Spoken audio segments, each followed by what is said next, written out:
This painting is from 1883.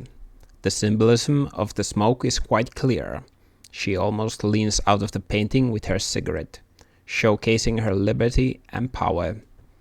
There is a common myth that female smoking was started by Freud's nephew, Edward Bernays, who had an idea as an advertising concept that the smoking was an act of female liberation.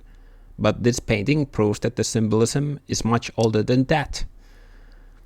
The peasant class of women constantly complained in the Finnish newspapers about their men smoking and how unattractive they looked. In the upper class, smoking was much cleaner hobby, and by taking a cigarette in her hand, she enters the upper echelon of her class. The rebellion is vain. She is already at the top of her power, and the tobacco will just bring him closer to her grave, where power and wealth matters no more.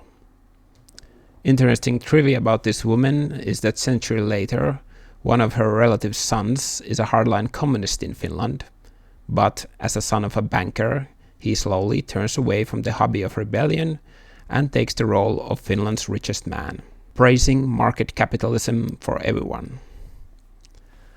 Nowadays, instead of smoking, women are encouraged to play video games because men play them also.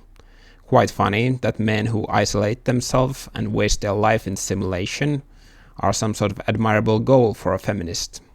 I would say video games are worse for health than a small dose of nicotine.